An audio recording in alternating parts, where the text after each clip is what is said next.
Okay. Right. So, first of all, would you just introduce yourself to? My name's Stuart, and I play in a band called Sucioperro from Glasgow / Ayr, or generally Scotland. So why the name Sucioperro? Well, it's a very rough Spanish translation for dirty dog, and it's just one of those ones that our singer JP came up with when the band started 10 years ago, and it just stuck. Nobody can spell it. People have an even harder time pronouncing it, but it kind of fits the band. You know, there's no, if someone hears our name or sees it, there's not really. It's hard to make a presumption about what we're actually going to sound like. Yeah, sure. It kind of reflects the music. You know, it's quite unique. And well, I'd like to think, you know, there's no preconceptions about what we do as a band because of the name. Yeah. If we'd been called the Sucioperro, you could probably guess we'd be an indie band or something, you know. So it works on that level, I think. But it's just one of those things that stuck. We thought about changing it, you know, in the past, but it's very much a part of the band, so it's stuck. So would you talk about your new album, Fused? Yeah, we've got a new album called Fused. It came out last month. It's now available to buy in all good record stores and iTunes and all that kind of stuff. It's our 4th album. We produced it ourselves. We released it on our own record label, Medals for Everyone. I did all the artwork,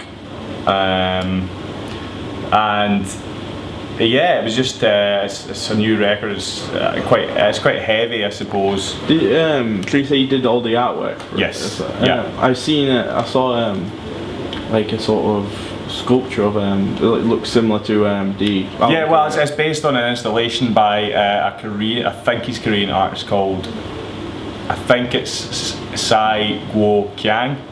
Yeah. Pronunciation is probably terrible. It was based on an installation by him, which is absolutely breathtaking. It's in 99 life-size wolves. He made full-size replica sculptures of them, some out of paper mache, some out of clay, stuff like that. And it's 99 wolves leaping through the air at this invisible wall, all hung from the ceiling by invisible wires and all the rest of it. It's absolutely incredible. So the artwork's based on that, with various sort of perspectives and images from that installation, in a different form, I suppose, on the artwork. Yeah, it's quite colourful. I do like it. Thank you. Cheers, man. So the music video trilogy is like what brung that about, really? Well, this album is there was no singles from this album. Our last album we released 3 singles and an EP. On each single there was 5 B-sides. So we kind of maxed out our quota of releasing new material as B-sides. All very eclectic and a lot of different stuff. With this album, it's quite a concise, short album. Yeah. And we just felt like we didn't want to record additional material to go with it. The album stood on its own as a whole and was just very much one thing. So rather than doing releasing singles with X amount of B-sides, we decided to do a trilogy of videos. Obviously, you would, excuse the drums, you would usually do, when you have singles out, you would do a video for them as well, but we wanted to just make more of an effort with the videos rather than splitting the effort by releasing B-sides as well. We had a great director called Stuart, who we worked with previously, who had a great idea for 4 videos, a trilogy of videos all linked together. Yeah. And it just felt right and sounded right, so we went for it. And we're very happy with the results as well. So. Yeah, I've watched all of them. Like the last one, rabbits in boxes. Are you want to move because of the noise, or is this okay? No, that's fine. Sure. Maybe louder. You have to put up there. Yeah. So the actual video, it's like two parts, and it's like the way it like connects is just like it's just unique and completely different to like anything I've seen before. We thought so. It's 2 parts of the psyche of the girl that's in the main video, who's actually in all 3 videos. It's the same story that runs through all 3. One side is supposed to be sort of reality, and the other is a dream. But over the course of the video, the 2 actually start merging. and if you watch both videos side by side, either on YouTube or on 2 iPhones, the videos not only interweave as you watch it, they actually interweave physically, and stuff crosses from the frame of one into another. It's absolutely genius, and we can't take any credit for it. It's our director, Stuart. It was his idea. We all felt really strongly about, and I mean, we watched it the first time just before we put it out, and absolutely blown away, completely blown away. We watched it on two iPhones. I watched it on the split screen one on YouTube, and like the way where she runs from one room into the other. It's like, when it reached that point when we had 2 phones next to each other, we just all, it was like somebody at Wayne's World. Oh my god! It was phenomenal. But we obviously were well aware that not everybody would be able to watch 2 videos side by side, so we released a split screen so you could see what was going on across both, because all the cuts are at the same point.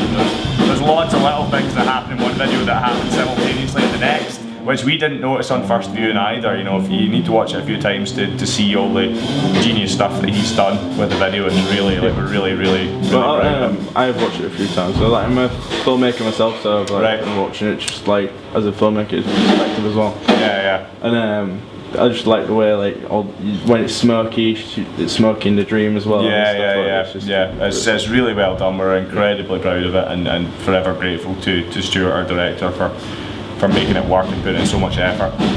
So, influences for the band, do they come from any specific place, or is it just life in general? Everything.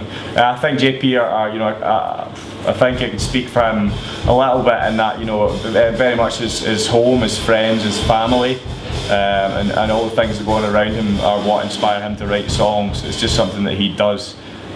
Musically, we love everything from Robin to Slipknot to Meshuggah to Bruce Springsteen to great alternative rock bands like Pearl Jam and Jet Plane Landing, and we love music. It sounds like a bit of a cliche at times, I guess, to just be a fan of everything, but there is, one of the first times I met JP before I joined the band, we were around at his listening to Frank Sinatra. Last week we were around at his playing poker and listening to classical music. We just love music. We do have our preferences, but musically it's sort of anything that's got heart and passion and just has energy. Because there's a lot of music these days, I think, that there's no energy from it. And as great as a beat it might have, it still might not make you want to dance. There has to be a passionate heart in it, I think, and that's absolutely what we strive for, I think, just to make real music.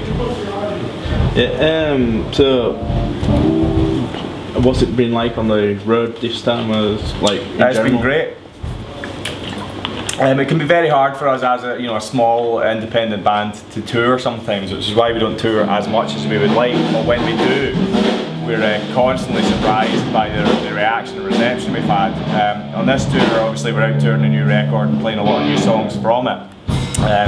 So most of them, in fact all of them, we're playing for the first time, really. And the reception's been absolutely brilliant. We really couldn't have asked for more. This the first tour with the Fused album? Yes, I mean, the last tour we did last year, we played one song from it. Which wasn't even a sort of the finished version, as it was before we recorded it for the album. So this is the first tour we've done where we're actually playing any of the songs from the album, and the reception's been absolutely fantastic. It's hard work, as it is for any band, but we've had a really great time and are super grateful to all the people that have come out and supported the band. So it's been really good, Bit of a random question, but we've asked. You should start again. Yeah, it's still going. I was trying to figure something out so I don't have to keep looking. I'll stop. Okay, bit of a random question, but we ask most people this. What's the most randomest meal you've had when you've been on the road? The most what meal? The most randomest meal.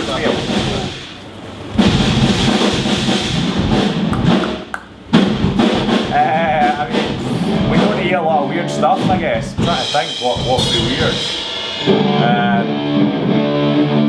I mean, I guess in terms of being weird, we have gone through whole days where pot noodle, as we've considered a pot noodle a meal, which is pretty weird, I think. Because at home I would eat a pot noodle for dinner, you know what I mean? As far as like weird foods and stuff go, Fergus, our drummer's probably had a few more weird meals than that. He's a bit more adventurous. I'm a chicken korma kind of guy, but he's a just give me what's good kind of guy. So he's probably a bit more adventurous than I am, but I mean I'm sure he's had a lot of weird meals.